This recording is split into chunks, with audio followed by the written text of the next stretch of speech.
8,28,000 kilometre per hour.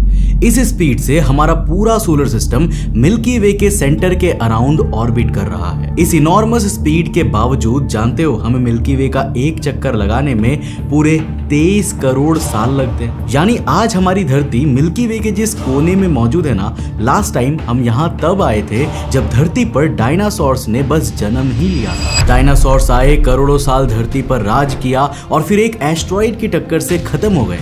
फिर करोड़ों साल बाद इंसान धरती पर आए। लाखों साल के एवोल्यूशन के बाद हमने सिविलाइजेशंस बसाई, पढ़ना लिखना सीखा और सोलर सिस्टम का कुछ ऐसा डायग्राम बनाने लगे जहां सूरज और सारे प्लैनेट्स एक 2 डायमेंशनल प्लेन में मौजूद है। यहाँ सारे प्लैनेट्स और सेलेस्टियल ऑब्जेक्ट्स सूरज के अराउंड एक फ्लैट डिस्क में घूम रहे हैं जिसे हम इलिप्टिक प्लेन कहते हैं। पर देखो रियलिटी इससे बहुत अलग है। हमारी पृथ्वी को छोड़ दे तो ज्यादातर प्लैनेट्स सूरज के अराउंड इतनी प्लेन ऑर्बिट में नहीं घूमते। हमारा पड़ोसी यानी मंगल ग्रह की ऑर्बिट इस प्लेन से 2 डिग्री का एंगल बनाती है। मर्क्यूरी का ऑर्बिटल इंक्लिनेशन करीब 7 डिग्री का है और प्लूटो जो एक समय तक हमारा 9th प्लैनेट हुआ करता था ना, उसकी ऑर्बिट तो 17 डिग्री तक घूमी हुई है। कॉमेट्स और एस्ट्रॉइड्स के केसेस में तो ये नंबर्स और भी एक्सट्रीम हो जाते हैं। 3200 फाइथन नाम के एक नियर अर्थ एस्ट्रॉइड का ऑर्बिटल इंक्लिनेशन करीब 22 डिग्री का है और हैलिस कॉमेट के लिए ये वैल्यू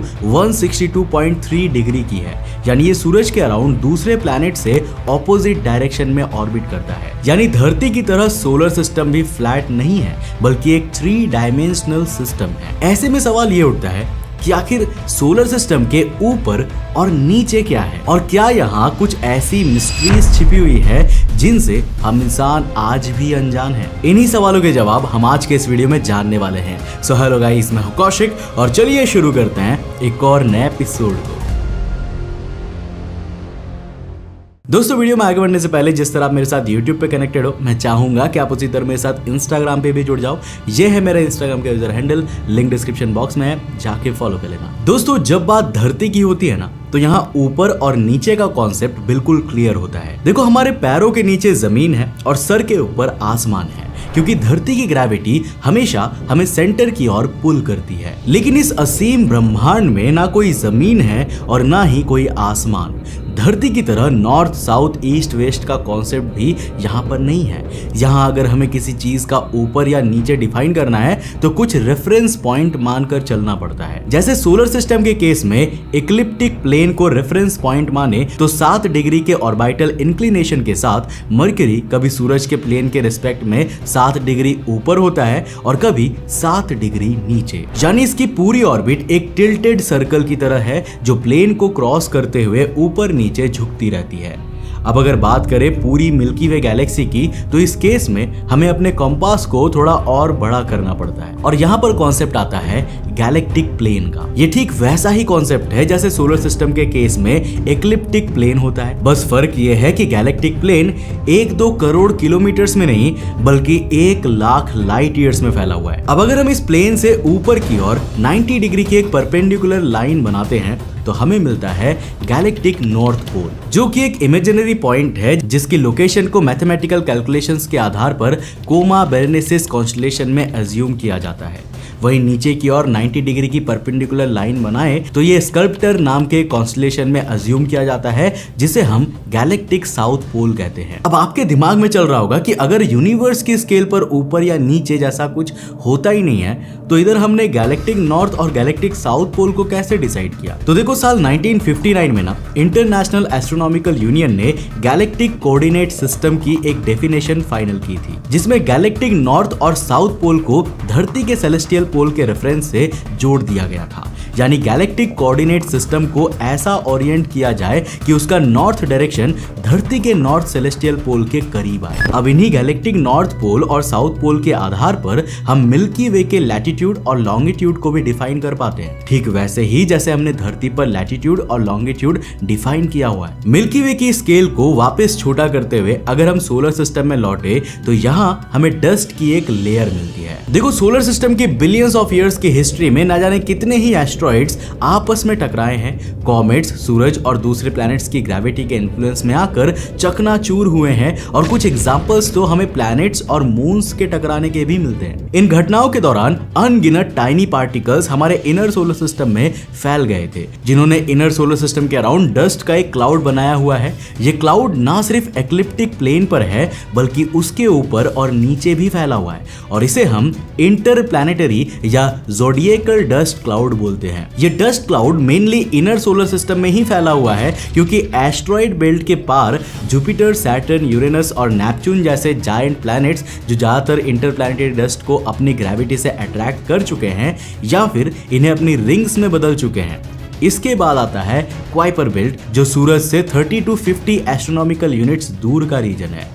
अब बिगिनर्स के लिए बता दूं कि एक एस्ट्रोनॉमिकल यूनिट का मतलब होता है धरती और सूरज के बीच की एवरेज डिस्टेंस, जो कि करीब 15 करोड़ किलोमीटर्स की है। तो एक्लिप्टिक प्लेन के कॉन्सेप्ट को डिसरप्ट करने वाले प्लूटो जैसे सेलेस्टियल ऑब्जेक्ट्स क्वाइपर बेल्ट से मिलने शुरू होते हैं। सिर्फ प्लूटो ही नहीं, हाउमिया और माके जैसे ड्वार्फ प्लैनेट्स भी टिल्टेड ऑर्बिट्स पर घूमते हैं, जो दिखाता है कि आउटर सोलर सिस्टम एकदम केओटिक है और स्कैटर्ड डिस्क में ये और भी नेक्स्ट लेवल पर पहुंच जाते हैं। तो सूरज से 30 to 100 एस्ट्रोनॉमिकल यूनिट दूर वाले एरिया को हम स्कैटर्ड डिस्क कहते हैं, जहां पर मेनली TNOs यानी कि ट्रांस नेपच्यूनियन ऑब्जेक्ट्स पाए जाते हैं। आसान शब्दों में बोलूं तो वो ऑब्जेक्ट्स जिन पर नेपच्यून ने इतिहास में बड़े सितम ढाए थे। नेपच्यून की ग्रेविटी ने इन ऑब्जेक्ट्स को इस कदर रास्ते से भटकाया है कि इनका ऑर्बिटल पाथ और इंक्लिनेशन हमेशा के लिए बिगड़ गई है। यहाँ एरिस और 2004 XR190 जैसे ऑब्जेक्ट्स आते हैं जिनका ऑर्बिटल इंक्लिनेशन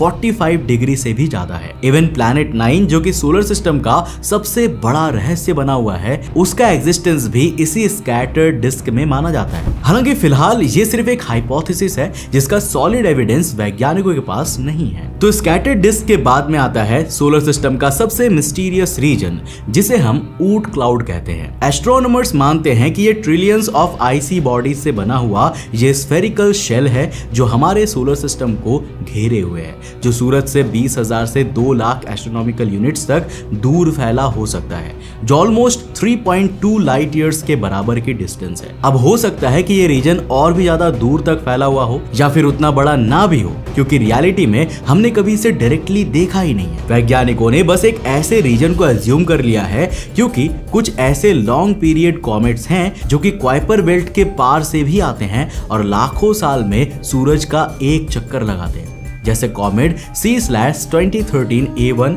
और कॉमेट C/1975 V1 जो करीब 5 लाख साल में सूरज की एक ऑर्बिट को पूरा करता है। इन ऑब्जेक्ट्स की एक्सट्रीम इंक्लिनेशन को देखते हुए वैज्ञानिक मानते हैं कि ऊट क्लाउड में इक्लिप्टिक प्लेन के ऊपर और नीचे दोनों डायरेक्शंस में ट्रिलियंस की संख्या में आईसी बॉडीज एग्जिस्ट करती होंगी। और भाई इनमें से मोस्टली ऑब्जेक्ट्स के बारे में तो हमें कभी पता ही नहीं लगने वाला है, क्योंकि ये कभी इनर सोलर सिस्टम में आए ही नहीं है और ना ही आने वाले हैं। अब दोस्तों अगर हम स्पेसिफिकली सूरज के नॉर्थ पोल के ऊपर की बात करें तो यहाँ पर एक रीजन मिलता है जो मैग्नेटिक फील्ड्स और चार्ज्ड पार्टिकल्स से भरा पड़ा है। देखो सूरज सिर्फ लाइट को एमिट नहीं करता बल्कि सोलर विंड्स को भी छोड़ता है, जिनकी इंटेंसिटी पोल्स के अराउंड सबसे ज्यादा होती है। धरती पर जैसे एक नदी अपने सोर्स से निकलकर बहती हुई ओशंस के थ्रू पूरे अर्थ में फैल जाती है, ठीक वैसे ही सूरज के पोल से ये सोलर विंड्स प्लाज्मा की नदियों की तरह बह रही है, जो बिलियंस ऑफ ईयर्स के समय में सोलर सिस्टम के अराउंड एक प्रोटेक्टिव बबल बना चुकी है, जिसे हम हीलियोस्फीयर कहते हैं। आसान शब्दों में बोलूं तो ये वो रीजन है जहां तक सूरज अपनी सोलर विंड्स के जरिए सोलर सिस्टम में अपना इन्फ्लुएंस रखता है और जिसके बाहर से फिर इंटरस्टेलर स्पेस शुरू होता है। इन सोलर विंड्स की स्पीड लगभग 400 से 800 किलोमीटर्स पर सेकंड की होती है और इसी वजह से हीलियोस्फीयर बिलियंस ऑफ किलोमीटर्स तक फैल पाते हैं। इंटरस्टेलर स्पेस और सूरज की सोलर विंड से बना ये हीलियोस्फीयर जिस बाउंड्री पर टकराते हैं उसे हम हीलियोपॉज कहते हैं। कहते हैं। 25 अगस्त 2012 को वॉयेजर 1 इसी बाउंड्री को क्रॉस करने वाला पहला ऑब्जेक्ट बना था जो इक्लिप्टिक प्लेन के ऊपर से गया था, और 2018 में वॉयेजर 2 ने इक्लिप्टिक प्लेन के नीचे से हीलियोपॉज को क्रॉस किया था। अब क्योंकि आप हीलियोस्फीयर के कॉन्सेप्ट को समझ चुके हो तो आप सोलर सिस्टम को एक स्फीयर की तरह इमेजिन कर पा रहे होंगे जो कुछ इस तरह से मिल्की वे के अराउंड घूम रहा है, और इस दौरान हमारा सोलर सिस्टम कई इंटरस्टेलर क्लाउड्स के बीच से होकर भी निकलता है, जिनमें से एक है लोकल इंटरस्टेलर क्लाउड यानी कि LIC, जिसके बीच से करंटली हमारा सोलर सिस्टम गुजर रहा है, और इससे निकलने में हमारे सोलर सिस्टम को आपकी जिंदगी के साथ और जिंदगी के बाद के समय लग जाने वाले हैं, क्योंकि ये 30 लाइट ईयर्स में फैला हुआ है। आपकी जानकारी के लिए बता दूं कि ये लोकल इंटरस्टेलर क्लाउड भी एक बड़े रीजन का एक छोटा सा हिस्सा है जिसे हम लोकल बबल कहते हैं, जो कि 1000 लाइट ईयर्स में फैला हुआ है। ऐसा माना जाता है कि अर्ली यूनिवर्स में इस रीजन के अंदर कई सारे सुपरनोवा एक्सप्लोजन्स हुए होंगे, जिनके कारण आसपास की डस्ट और गैस वगैरह सब बाहर की ओर पुल आउट हो गई हो और एक खाली सी कैविटी बन गई हो जो लोकल बबल कहलाती है। हालांकि इस बबल के बीच बीच में कुछ ऐसे भी रीजन्स हैं जहां पर गैस और डस्ट के छोटे छोटे क्लाउड्स मौजूद हैं, जिनमें से एक लोकल इंटरस्टेलर क्लाउड है जिसके बीच से हम करंटली पास हो रहे हैं। इस बबल के अंदर मैटर की डेंसिटी गैलेक्सी की नॉर्मल एवरेज से 10 गुना कम है। हाइड्रोजन के मोटे मोटे क्लाउड्स के बजाय यहाँ पर एक नियरली एम्प्टी वॉइड है जो 1 मिलियन केल्विन टेम्परेचर वाले हॉट प्लाज्मा से भरा है। लोकल बबल के किनारे एक तरह के इनविजिबल वॉल्स है जहां इंटरस्टेलर गैस पुराने सुपरनोवा ब्लास्ट्स के प्रेशर से जम गई है। ये वॉल आसपास के और स्ट्रक्चर्स जैसे कि लूप 1 सुपर बबल और नॉर्थ गैलेक्टिक स्पर से इंटरैक्ट करती है, जो रेडियो और एक्सरे वेवलेंथ्स में एक बड़ा आर्क जैसा लगता है, यानी इन्हें नेकेड आई से नहीं देखा जा सकता, जो काफी फैसिनेटिंग लगता है। ठीक इसी तरह अब मैं आपको एक और ऐसी डिस्कवरी के बारे में बताने वाला हूं जिसने फैसिनेशन की सारी बाउंड्रीज को तोड़ दिया था। मैं यहाँ पर बात कर रहा हूँ फर्मी बबल्स की, जिन्हें साल 2010 में नासा के Fermi gamma ray space telescope से डिस्कवर किया गया था। वैज्ञानिकों ने नोटिस किया कि हमारी गैलेक्सी के सेंटर यानी कि Sagittarius A star black hole के ऊपर और नीचे 2 बलून जैसी मैसिव स्ट्रक्चर्स है जो 25,000 लाइट ईयर्स तक फैले हुए हैं। अब ये फर्मी बबल्स इतने एनर्जेटिक होते हैं कि अगर ह्यूमन आईज गामा रेज देख सकती तो ये स्काई के सबसे बड़े और ब्राइटेस्ट स्ट्रक्चर्स होते हैं। एस्ट्रोनॉमर्स मानते हैं कि ये या तो एक बड़े स्टारबस्ट के टाइम बने थे या फिर मिल्की वे के सेंट्रल ब्लैक होल में हुए किसी एंशिएंट एरप्शन से। अब इनकी फॉर्मेशन के पीछे का रीजन कुछ भी रहा हो,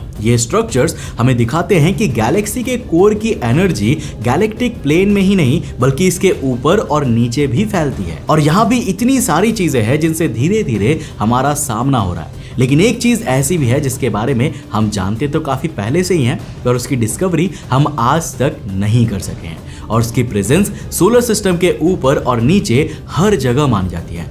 यह इनविजिबल चीज है डार्क मैटर, जो ना तो लाइट को एमिट करता है और ना ही रिफ्लेक्ट करता है, लेकिन यूनिवर्स के टोटल मैटर का 85% हिस्सा डार्क मैटर ही माना जाता है। वैज्ञानिक मानते हैं कि डार्क मैटर एक इनविजिबल स्केलेटन की तरह है जो गैलेक्सीज को शेप देता है और उन्हें जोड़ कर रखता है। यानी अगर डार्क मैटर ना होता तो शायद मिल्की वे जैसी गैलेक्सीज अपनी ही स्पिन से बिखर जाती है। एस्ट्रोनॉमर्स के अनुसार हमारा सोलर सिस्टम भी डार्क मैटर के एक स्ट्रीम के थ्रू गुजर रहा है जो गैलेक्टिक प्लेन के ऊपर और नीचे फैली होती है। हालांकि जैसे मैंने आपको पहले ही बताया, अभी तक हमने डार्क मैटर को डायरेक्टली डिटेक्ट नहीं किया है, लेकिन पार्टिकल डिटेक्टर्स और टेलीस्कोप्स इसकी खोज में आज भी लगे हुए हैं। शायद कल के दिन यही मिस्ट्री हमें यूनिवर्स के सबसे बड़े सीक्रेट्स तक लेकर जाए। वैसे दोस्तों, आपको क्या लगता है हमारे आसपास और कौन कौन से राज छिपे हो सकते हैं जिनसे हम आज तक अनजान हैं? अपने क्रिएटिविटी के घोड़े दौड़ाओ और नीचे कमेंट सेक्शन में लिखकर जरूर बताओ। बाकी स्पेस एंड साइंस से जुड़े रहने के लिए और ऐसे इंटरेस्टिंग वीडियोस देखने के लिए इस वीडियो को लाइक करने के साथ साथ में दोस्तों के साथ शेयर कर देना। अभी तक मुझे इंस्टाग्राम पे फॉलो नहीं किया है तो ये मेरा यूजर हैंडल है, लिंक डिस्क्रिप्शन बॉक्स में जाके फॉलो कर लेना। अगर आप नए हो इस चैनल पे तो इस चैनल को सब्सक्राइब करने के साथ साथ नोटिफिकेशन बेल ऑन कर देना। और अगर आपको ये वीडियो पसंद आए ना तो मैं आपको रिकमेंड करूंगा कि आप अगली वीडियो इसे जाकर जरूर देखना, जिसमें हमने बात किया है मार्स पर रिसेंटली मिले लाइफ के पक्के सबूत के बारे में। दरअसल रिसेंटली नासा ने मार्स पर एक बहुत बड़ी खोज की है जो कि लाइफ को वहां पर 100% कंफर्म करती है। लेकिन ये खोज क्या है जानने के लिए इस वीडियो को जाकर देखना बहुत इंटरेस्टिंग है। मैं मिलता हूं आपको नेक्स्ट एपिसोड के साथ, तब तक के लिए बाय, जय हिंद।